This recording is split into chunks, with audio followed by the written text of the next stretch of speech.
Hi, this is Luc from Gorguts, and you're watching Brutalitopia.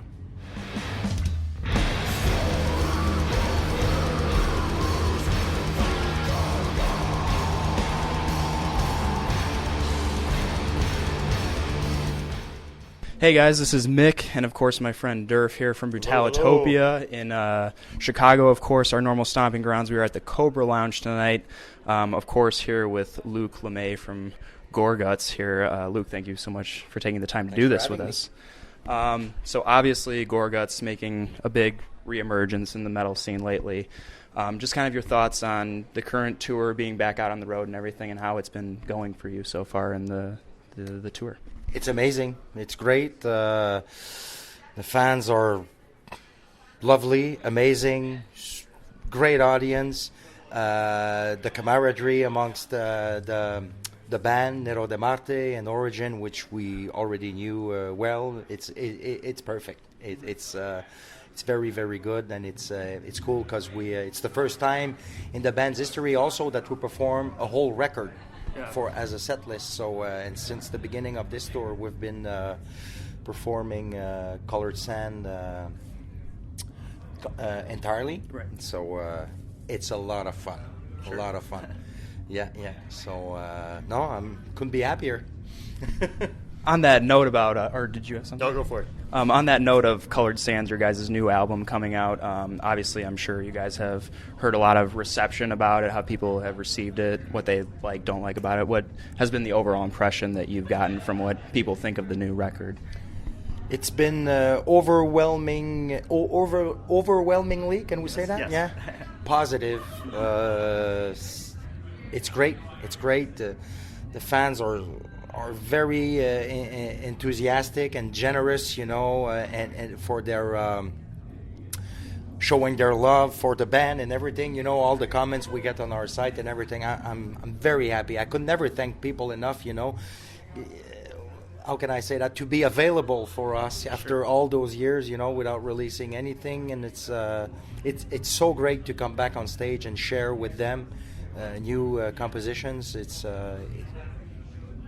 Again, it's amazing. It's amazing, and I could never be grateful enough, for the people, to be receptive, for our music like this. It's great. Yeah. In speaking of it's your first album in 12 years or so, and so do you find that is there kind of how are the fans in terms of, are there a lot of fans who were previous fans of like your earlier albums, or are there a lot of people who like me, for instance, who this is their first Gorguts album, okay, and they found it and then they went back and listened to everything else? Yeah. There's a few of those. Like there was a funny comment the other night. We decided to play an old song from Erosion, and I said, okay, we're gonna go back to 1993. And there's someone in the audience say, I wasn't even born back then, or something, So that means that we have new fans that weren't there. Obviously, I mean, I don't think we were distributed in kindergarten back then. not now neither, But anyway, it's. But that was funny. So that means, that we are gaining new fan, listening to our work. That's for sure. That's for and also, during this tour, I'm meeting old friends, old buddies, musicians, from other bands. They come to hang out, say hi at the show. It's just great. The metal community, it's something, if you don't play in a band and you can't, how can I say that, it's hard, not that it's hard to explain, but it's something very special, the camaraderie, it's just great, to share with you see old buddies, that we played shows like in 92 or something together. It's just, it's fun. We recall each other memories, remember this, remember that. So no, it's fun. And yeah. In terms of you guys obviously being back from your 12-year kind of hiatus, something I'm sure a lot of people are wondering is like, what for you made this point in time being the time that made you think like this is the time that Gorguts should come back? Like, It all started with Big Steve, which sadly is not here anymore. And when we were playing in Negativa together one evening, to make a long story short, one evening he said, "Dude, I got to talk to you about something." I said, "Dude, is there anything wrong or something?" He said, "No." He said, "It's been a while. I wanted to tell you that, but I was waiting for a timing or whatever. We were having a lunch after rehearsal in Montreal, on a Friday night or something." And he goes like, "Did you notice?" He said, "In a year or two, it's going to be Gorguts' 20th anniversary." And then I go, "Fuck, dude, you're damn right." He said, "Dude, you should really make a record that, for the fan and, to celebrate the 20th year of the band." I said, "That's a great idea." And also... And when I decided to end the band in 2002 or something, I was just I don't like the word bored. I don't like this, but I just my heart wasn't much into it anymore, and I wanted to do something else, and just devote myself to new activities, So this being said, is when I finished the band, I never thought that I would play music again, especially in a metal band, or I said maybe, I'll write more, I'll get back to write classical music or something like that. But in my mind, I was completely done with metal, and I had no bitterness, It's like, it's not like I have unfinished business, I want to do another record, I got to play I want to play some festival, this and no. It's I didn't feel like I didn't have anything to say musically. So even when Steve asked me to join Negativa, I think it was like 3 or 4 years that I haven't touched the guitar at all. Mm-hmm. And it was kind of scary, I remember the first rehearsal we were gonna play with Etienne and Miguel, in Negativa. I asked him, "Dude, you mind if we check the song here, just you and me one-on-one?" He goes, "Shut up, you fucking pussy. Come to the rehearsal." And I was so... a lot of dust on the riffs, Sure. And on the playing, Right. So anyway, but... So to come back to the Gorguts thing, I thought it was a wonderful idea. From square one, I had Colin in mind. Because I briefly met Colin at the Negativa CD release show. Okay. And he's the only guy on bass that I thought of. And thank you, it worked, And John, I was in touch with him. John and I would write an email or two a year, just say, "Hey, what's up?" Right. And John, a year or two before that, he said, "Dude, if you ever want to jam, it'll be cool if we can try something." I said, "Yeah, maybe," but in my mind, I was... and I didn't really knew John. I think I had the Angel Corpse record that he plays on, one of the Exterminate or something. Okay. And that's all I knew about him. So when I started to play Negativa and Big Steve played the Knives of Ice from Denmark to me, blew my fucking mind. And it's John that plays drums on that record, and the drumming is fucking amazing, And Big Steve and I were always a big fan of Ripping Corpse, Mm-hmm. And here, which is closer to our style, Right. So hearing John performing on Sean Kelly type of riffing, I said, I want a guy flying like this, on the kit. So with drum and bass, those are my choice. And for guitar, I wasn't sure, And Steve said, "Dude, you gotta see this guy." And actually, he's got a band with Colin. I said, "Oh yeah." So wait, we get to my place, and I'll show you a couple videos on YouTube. And he showed me some Dysrhythmia live footage. And dude, my jaw just went. Just seeing Colin and Kevin play, totally blown away. So when I got back home, like during the week or something, I sent an email to John, Colin, and Kevin on their MySpace. And a day or two later, everybody wrote back and say, "Yes, we want to do it." So then on my side, I said, "Okay, we'll try this." It doesn't mean, that it's going to click. There's so many factors. I mean, we can all be a good musician, but it doesn't mean we're going to get along well as people. Sure. There's so many combinations. Being in a band is just not get in tune and play some riffs. So I said, let me get 3 songs together. I'm going to send you that by internet with tabs. So I record the song with one guitar and a click only. Send them this. I'm like, 2 weeks, 3 weeks later, I got the music back with all their tracks, overdub on my click track, on my click recording. Yeah. And we barely changed minor little details here and there. It was like bullseye from the pre-production. It was good from the beginning. Yeah. So then John and I got some one-on-one jams because I wanted to explain him the vision I had for the drums. But I'm not going to tell him what cymbal to hit at what beat. Otherwise, I would write everything on fucking tune track, or. So we got a couple jams one-on-one, and then when we got the first 3 songs together, we went in Queens at Collins Place, and in one weekend, on Friday night, we practiced, nailed the 3 songs. Saturday morning, we mic'd the drum and started recording, and Sunday night, we were driving back upstate New York and listening to the first 3 songs. There was Enemies of Compassion, Ember's Voice, and Ocean of Wisdom.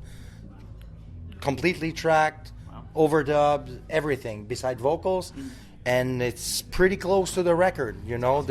So dude, I got the goosebump telling you about it. I was so excited. So dude, these guys got so much talent, it's not even funny. I feel very lucky to be to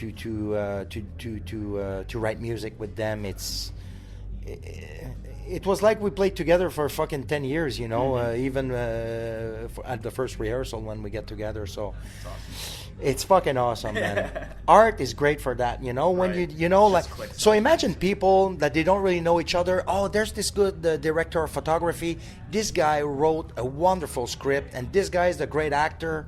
Let's work together. When artists get together, magic fucking happen, It's so that I think with this record something special happened, and you feel it's Gorguts, but you have each other's style and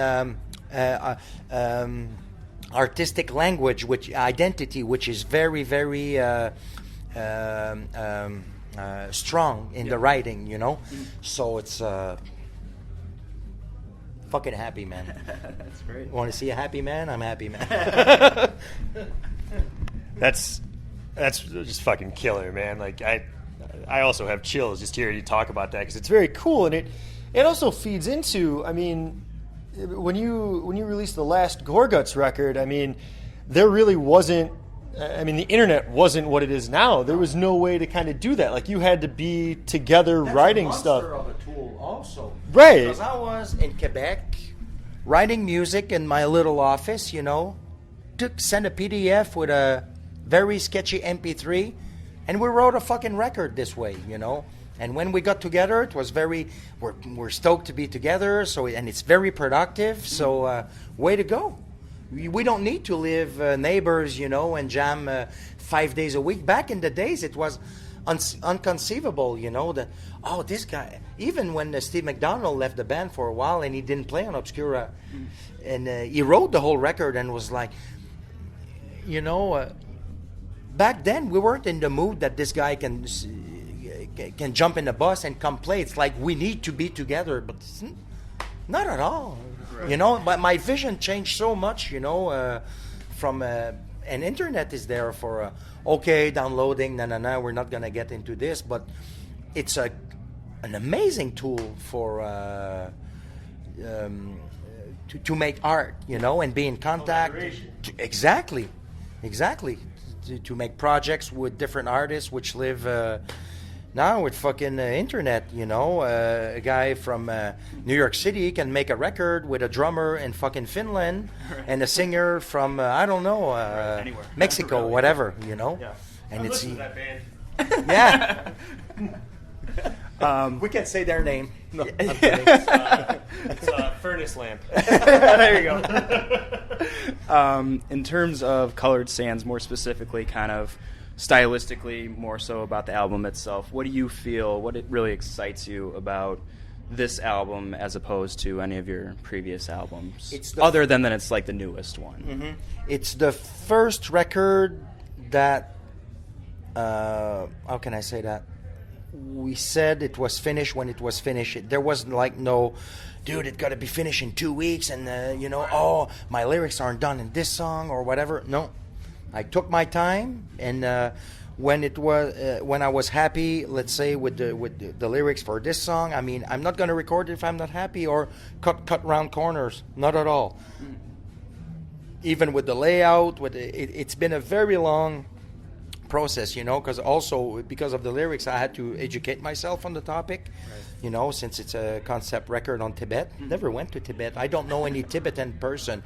I just have, how the concept came to mind? One day my girlfriend, she went to visit a friend, and she brought some little fish that we had home to give as a gift she had like two little children, this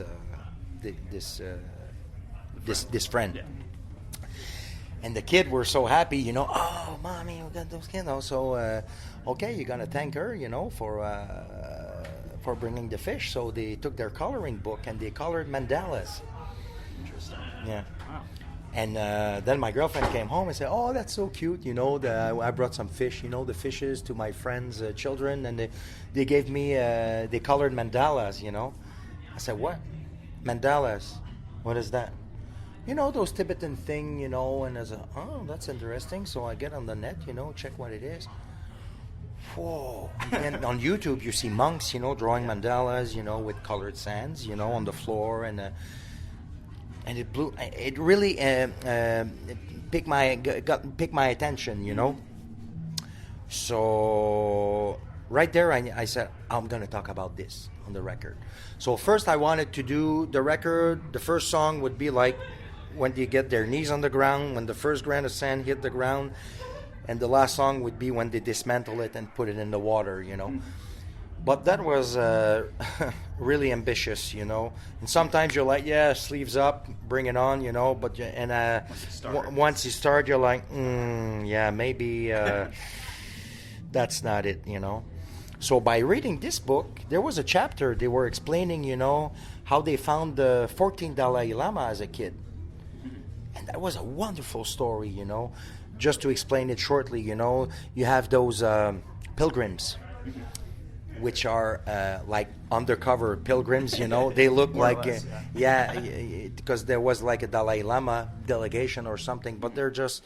And they ended up in this house, and there's a young boy, 3 years old, and when they walked in, he wanted to have the guy rosary in his neck, right away. And that rosary was from the 13th Dalai Lama that time. Oh, wow. And he wanted to have the object. And from there they said, we think he's the one. So they came back after and brought many objects. You see this in the movie Kundun, in the beginning, you see briefly this scene, And I said, wow, this is wonderful. So when you read on this story what they did, they put the corpse of the 13th one in a sealed room, and they're going to observe in what direction his head's going to point, so they need to go in that direction to go search the other one. So this is fucking epic shit here we got. So Ocean of Wisdom talk about that. And Ocean of Wisdom means Dalai Lama. That's the translation for Dalai Lama. An ocean of wisdom. That's what it means. Yeah. So, hey, I got another song here. And then reading on this, they talk about their wisdom and their, the rules in causality. You do good, good happens. You do bad. So, and I was reading this book from a French translator of the Dalai Lama, French interpret of the Dalai Lama, which is named Mathieu Ricard. And I left the quote, because each song has quotes in the record. And I left this one in French, not because, okay, you guys can translate it. Not that, because I thought it sounded very poetic in French. And anyway, and at the end of it, they were saying like actions or like if you throw an arrow in the sky, you forget about it, and one day it falls back on you. So forgotten arrows, that's where it's from. So it talks about this. Then you have colored sand. Then I do the idea of the beginning of the record. So the harmonic in the beginning, that's like a single grain of sand hitting the floor, And then from there, whoop, another one, and it grows. And the beginning, it's like this, First thing whoop, all the instruments are there, and it gets together. And the rhythm is in five beat, because there's 5 elements in their you got fire, air, earth, space, and all the same as in alchemy. Sure. Plus space. So that's why you got a rhythm in 5. That's what it illustrates there. So you got the mandala thing. Then the string piece, this is a Chinese invasion of 1950. And that's a breather also to get the distortion out of the listener's ear. Because if you're like grinding, which is totally fine, for an hour. It wears on people. Yeah, and so let's start fresh. Let's get the slate clean here, from the listener's ear. Sure. And the string it's very dramatic, and very pictorial, So the invasion happened there, and from there it's the other side of the coin, And also I wanted to say the first song, Le Toit du Monde, which means the highest place on earth, which is Tibet, So I wanted to bring the listener. Let's say, hey, come here, we'll go there, and from there, we'll tell you a story, Yeah. So it brings the listener geographically where everything's gonna happen, and from there. First 4 songs about their philosophy, the beauty of the landscape, the beauty of where they are, how they behave as people, their philosophy, and the mandala drawing, which is fucking amazing. And then Invasion, and then the 4 other songs is about the dramatic fate of those people, Enemies of Compassion is like the Chinese army, invading the place. Ember's Voice is protesting against their sieging there, by immolating themselves in public. Absconders is about mountain climbers, which heard gunshots one morning, in a base camp, and climbing a mountain next to Everest. And a guy took out a camera, cut the tent, and he saw a Chinese border patrol shooting at Tibetans that they were trying to escape to Nepal, walking in the snow, and a 17-year-old nun got killed.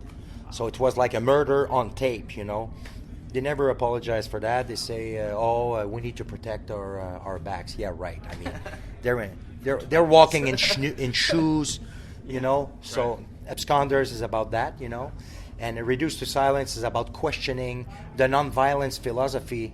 Did it serve us at the end of the day, Don't do wish peace to your enemy, be nice to your enemy. Yeah, but first thing you know, in fucking 50 years, you won't exist anymore, They're going to take you off the... So the concept, that's the concept in whole, So from start to finish, So I think that was richer, and also from a storytelling way, and in that it's death metal we're playing, so it gotta be. There's a spirit, that goes to it, and I think those topic, it works, for the interpretation when you sing this, Like because anger. the other way, the mandala for a whole record, I say that all the time. It would have sound you try to sing with a with a growling voice, a fucking National Geographic documentary or something, It's not. I'm caricaturing, but you understand what I'm saying. Definitely. You got to be in more epic, more storytelling, more Sure. Mysterious, Mm-hmm. so Cool. So it definitely. So there's a lot of thought and a lot of concept that went into Colored Sands. Not to jump too far ahead, but are you?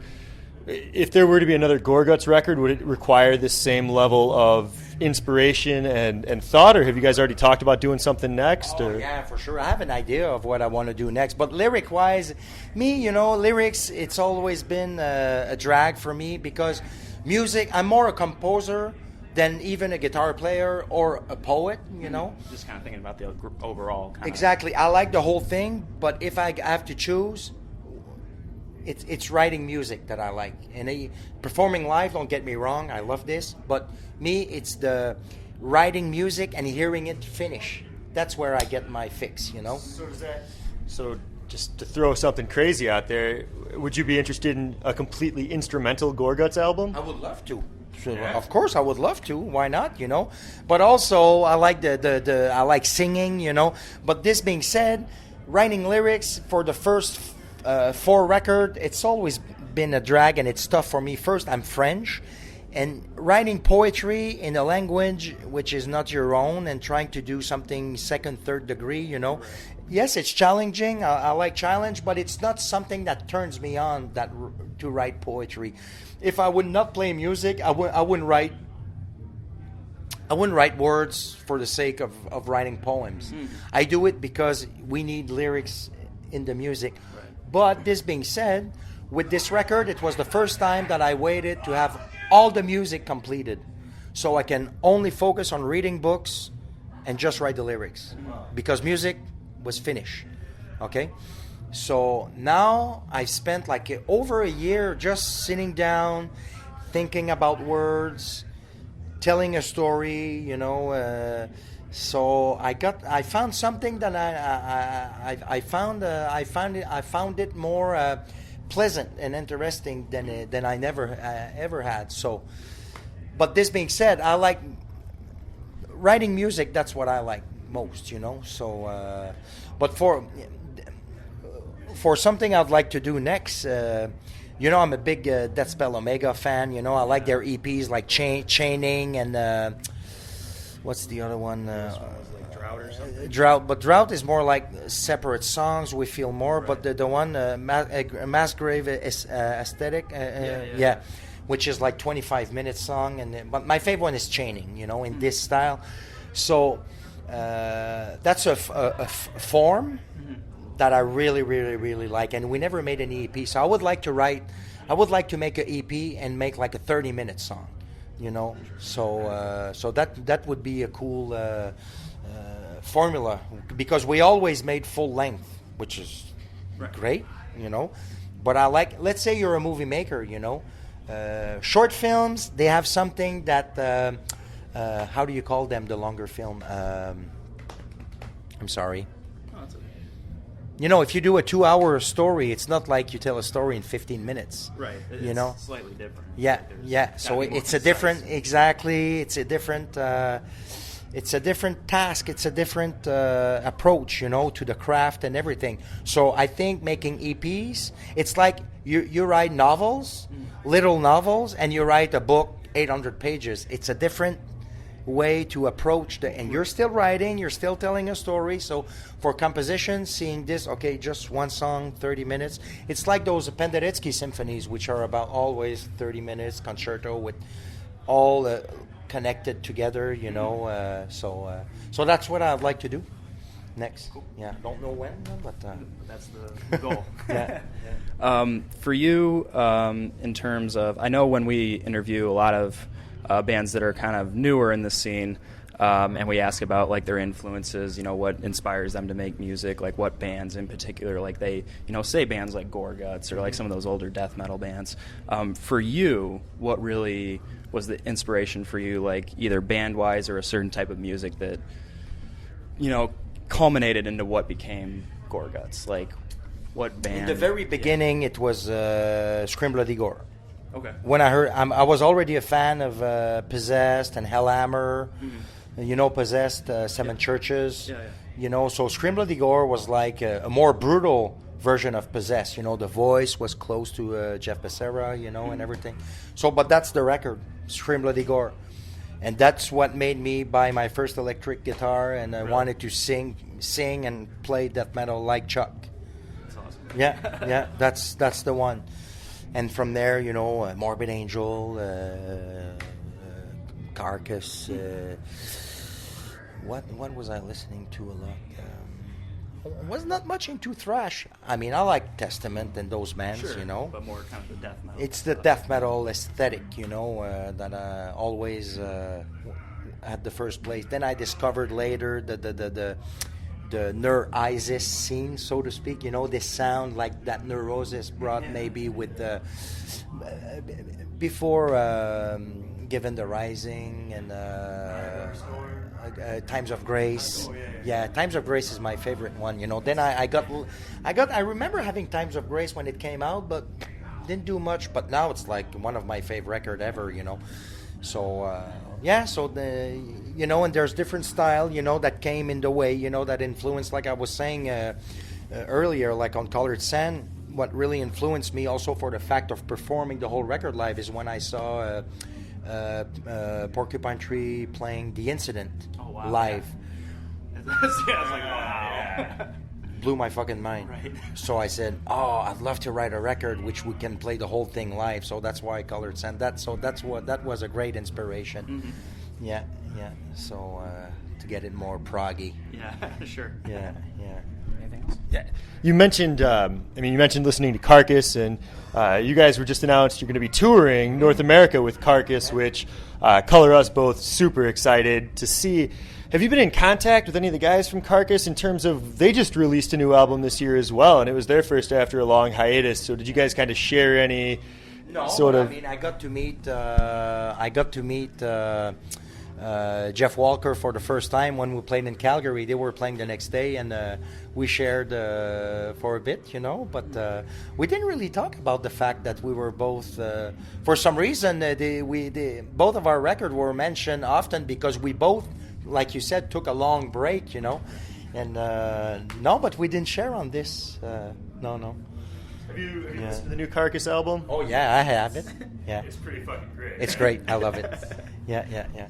Something we'll have in common that I found very funny in the press release that he said, it won't be a beauty contest or something, a lot of gray hair there. So. That was funny. Well, unless you have something. No, man, else. go Okay. for it. Well, we always like to leave interviews off on a fun question. Mm-hmm. So for you, Luc Lemay, obviously, Gorguts kind of now is, in a way, its own kind of supergroup. Like there's, very talented musicians coming together. If you could just on your own create another supergroup of yours, where you could have any musicians you wanted to play with, who would that supergroup be for you? Oh, that's tough. I mean, I love Ackerfeld's playing and voice, like on the last Bloodbath, the last death metal. Sure. I love that record. Maybe I could use writing like a Swedish style death metal. I love this style totally. Like Entrails and this sound of like Left Hand Path. And maybe I would get a group together to play metal in the Entrails, Hail of Bullets, which I totally love. That would be something cool. But musician-wise, so Michael could be on guitar and vocals, and on drums, Gene Oglin's amazing. Yeah, sure. Love it. Bass player. Who could play bass? Let's stick with Colin. He's the best. Sure. Why not? That works. Well, thanks everyone for listening. This, of course, has been another interview with a Brutalitopia interview with Luc Lemay from Gorguts. Obviously, check out Colored Sands if you haven't. It's a great album. What are you waiting for? It's been out for months. Luc, thank you so much for doing the interview with us. Thanks for your time. Thank you.